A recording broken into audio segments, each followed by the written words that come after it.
Many of you know me as a former Member of Parliament for Edmonton. But I spent most of my life flying fighter jets, like this one, for the Royal Canadian Air Force. Aviation has been good to me, and aviation has been good to Edmonton. Almost 100 years ago, Wap May and his fellow bush pilots pushed this city to open the first licensed airport. They proved that aviation could be a lifeline to distant communities plagued by isolation and extreme weather. The work was grueling, often dangerous, but they persevered. Aircraft technology improved. Entrepreneurs like Grant McConaughey built the first real airlines. Edmonton, gateway to the north, saw its economy flourish with its new ability to move people and resources. World War II, the skies above Edmonton filled with airplanes, training Allied air crews, securing northern Canada and Alaska from attack, ferrying thousands of aircraft to the Russian front. So many airplanes were landing and taking off, it was chaos. The first air traffic control system was born. Those airplanes also needed fueling and repairs. Thousands of women answered the call, entering the trades for the first time ever. After the war, the aviation boom continued.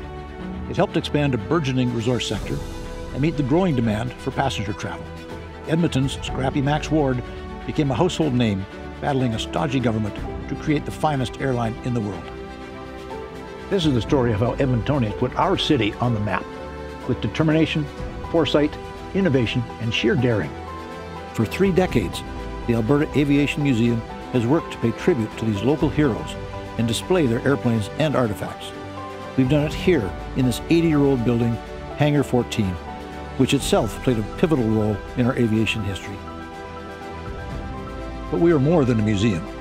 We are a classroom teaching thousands of grade 6 students the science of flight.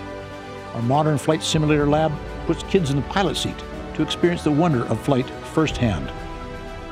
Our day programs and summer camps help spark the imaginations of younger children. We are also home to hundreds of Air and Army cadets.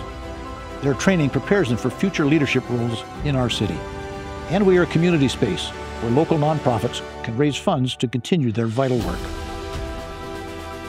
Recently, this old building has come under threat. The city decided it was too expensive to maintain. Council voted to sell Hangar 14. We couldn't let that happen.